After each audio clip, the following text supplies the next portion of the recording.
Friends, welcome back to my channel. तो parts of speech में हमारा नेक्स्ट टॉपिक है कंजक्शन। आई होप कि अब तक के जितने भी टॉपिक थे आपको बहुत अच्छे से आ गए हैं और आप उन्हें प्रैक्टिस भी कर रहे हैं। तो अब हम आज कंजक्शन के बारे में पढ़ेंगे, जो कि एक इम्पॉर्टेंट टॉपिक है हमारे पार्ट्स ऑफ स्पीच का, और ग्रामर में भी ये बहुत ज़्यादा इम्पॉर्टेंट पार्ट है। तो चलिए शुरू करते हैं कंजक्शन के साथ।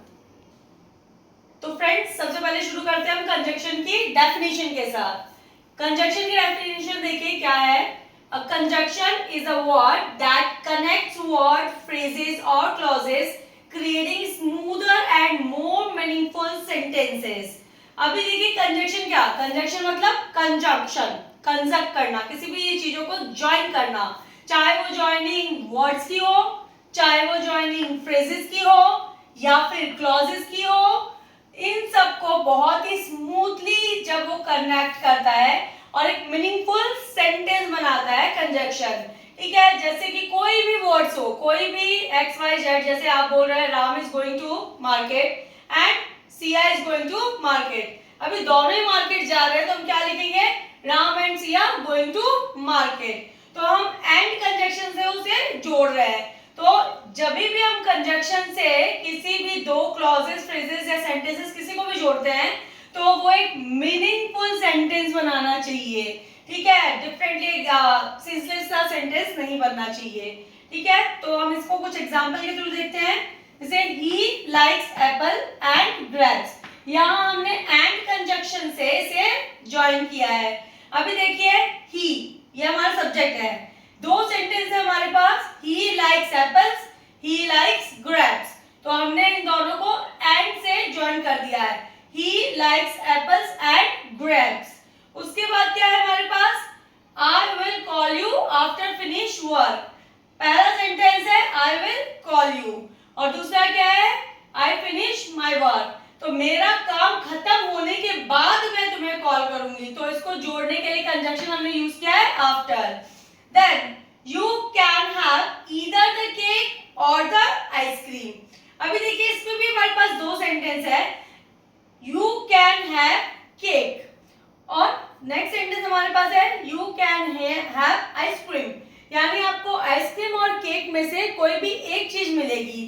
ठीक है, तो हम कोई भी एक चीज लेंगे तो क्या, इसलिए हमने इसे either और से कनेक्ट किया। ये हमारा कंजक्शन है, either और। You can have either the cake और द आइसक्रीम। अभी हम कंजक्शन के टाइप्स के बारे में पढ़ेंगे। तो नेक्स्ट टॉपिक है टाइप्स ऑफ कंजक्शन। हमारे पास मेनली 3 टाइप्स है कंजक्शन के, coordinating conjunction, subordinating conjunction and correlative conjunction. इन सबको मैं अलग अलग वे में आपको बताऊंगी और सब में अलग अलग पोर्शन है। जैसे इसमें एंड वगैरह यूज होते हैं, इसमें अगेन मैंने इधर और का एग्जांपल दिया था आपको, that is correlative conjunction. Subordinating का मैंने जो आफ्टर वाला एग्जांपल दिया था वो सबऑर्डिनेटिंग का है। तो हम इसको अब डिटेल में थोड़ा पढ़ेंगे।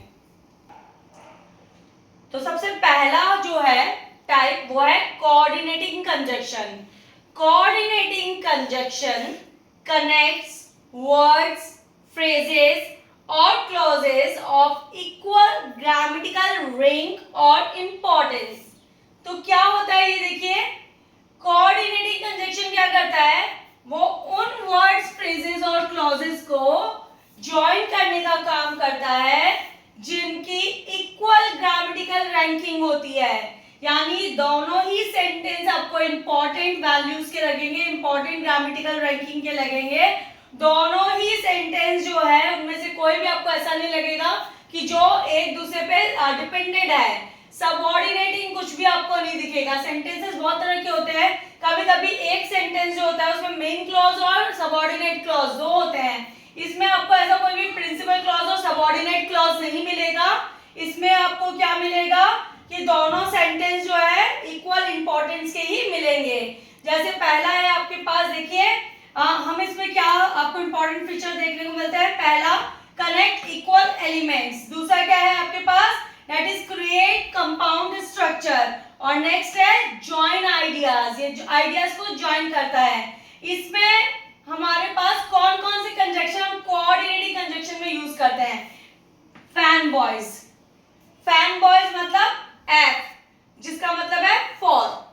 F is just denoting for. A for and, N for not, B for but, O for or, Y for yet and S for सो।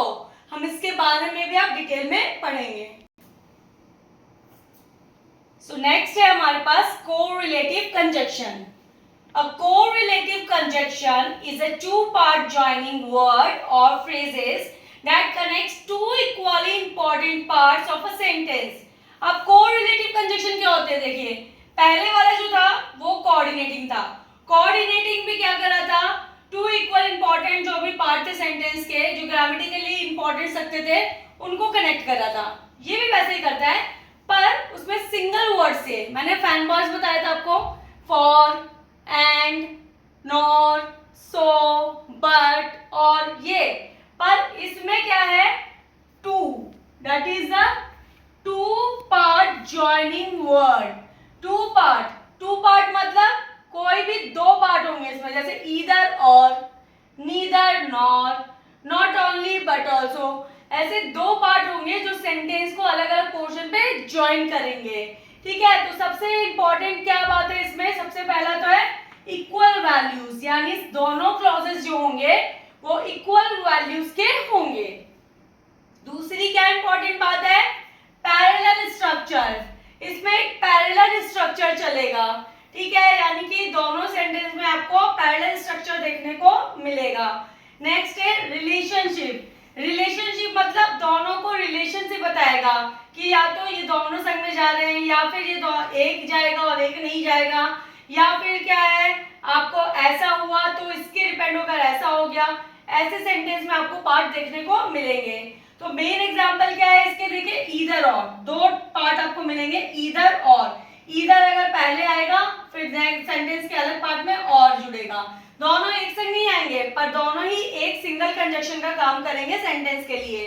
फिर क्या है? Not only but also, both and, neither nor, so that, two two, ये सब हमारे correlative conjunction के examples हैं। इनको हम डिटेल में भी बाद में पढ़ेंगे अपने अगले वीडियो में, पर ये समझ लीजिए कि कोऑर्डिनेटिंग और कोरिलेटिव में एक ही डिफरेंस है। क्या डिफरेंस है वो? कोऑर्डिनेटिंग में सिंगल वर्ड है जो कि कंजक्शन का वर्क कर रहे हैं, और इसमें टू पार्ट है, एक कंजक्शन के टू पार्ट आपको देखने मिलेंगे, यानी दो वर्ड्स आपको देखने को मिलेंगे, ताकि वो कंजक्शन का काम कर सके, ज्वाइन कर सके कोई भी वर्ड, फ्रेज और क्लॉजेस को। तो नेक्स्ट अब हम पढ़ते हैं सबऑर्डिनेट कंजक्शन के बारे में। तो नेक्स्ट है हमारे पास subordinate clause. Subordinate clause conjunction क्या होता है? देखिए, a subordinate conjunction is a word or phrase that connects a dependent or subordinate clause to an independent clause forming a complex sentence. तो ये देखिए क्या करता है सबऑर्डिनेट कंजक्शन। दो क्लॉजेस होते हैं हमारे पास, एक होता है हमारे पास प्रिंसिपल क्लॉज और एक हमारे पास होता है सबऑर्डिनेट क्लॉज। प्रिंसिपल क्लॉज जो होता है वो मेन होता है इंडिपेंडेंट, और सबऑर्डिनेट क्लॉज जो होता है हमारा, वो सबऑर्डिनेट इसलिए होता है क्योंकि वो इंडिपेंडेंट पे डिपेंड होता है, उसके रीजन, रिजल्ट, इनके ऊपर वो डिपेंड होता है। ठीक है, जस्ट लाइक वो बीमार था इसलिए स्कूल नहीं आया, तो क्योंकि वो बीमार था इसीलिए वो स्कूल नहीं आया, तो डिपेंडेंट है ना, एक मेन क्लॉज है और दूसरा डिपेंडेंट है उस पे। वैसे ही क्या है, ये सारे ऐसे ही क्लॉजेस को जोड़ने का काम सबऑर्डिनेट कंजक्शन करता है। तो देखिए, जैसे कि पहला हमारे पास है, इसके क्या क्या फीचर्स है? Connects clauses. पहला काम ये क्लॉजेस को कनेक्ट करता है, मेनली इसका काम है क्लॉजेस को कनेक्ट करना। उसके बाद है इंडिकेट्स रिलेशनशिप। ये रिलेशनशिप को दिखाता है। कैसे रिलेशनशिप? देखिए, जैसे टाइम हुआ, रीजन, पर्पस। जैसे मैं बोलूं कि जब वो खा रहा था तो उसका भाई सो रहा था, तो टाइम को शो कर रहा है। रीजन कि वो बीमार था इसीलिए तो नहीं आया, तो वो उसका रिजल्ट हो गया। इस तरह से रीजन, पर्पस, टाइम, इनको लेकर जो भी रिलेशनशिप है उसको सबऑर्डिनेट कंजक्शन शो करता है।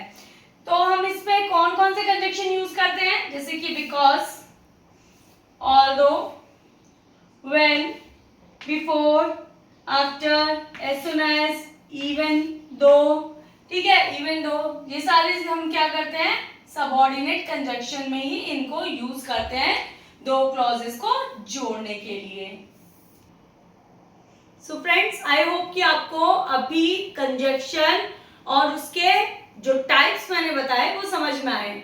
ऑब्वियसली अभी मैंने सिर्फ डेफिनेशन और बेसिक इंफॉर्मेशन आपको दी है, पर इसके बाद मैं इन्हें अलग अलग वे में समझाऊंगी। इट मीन्स पहले मैं आपको कोऑर्डिनेटिंग कंजक्शन के बारे में पूरा बताऊंगी, फिर कोरिलेटिव के बारे में, फिर सबऑर्डिनेट के बारे में, उनमें जितने कंजक्शन हम यूज करते हैं उनको किस तरह से हम क्लॉजेस और सेंटेंसेस को जोड़ने के लिए यूज कर सकते हैं, हम किस वे में उन्हें यूज करते हैं, वो सब मैं आपको अपनी वीडियो में बताऊंगी नेक्स्ट वीडियो में। पर अगर आपको मेरी ये सारी वीडियोस अच्छी लगती है, इंफॉर्मेटिव लगती है, तो प्लीज इन्हें लाइक और शेयर जरूर करें, और मेरे चैनल को अगर आपने अभी तक सब्सक्राइब नहीं किया है तो प्लीज सब्सक्राइब करें। Thank you.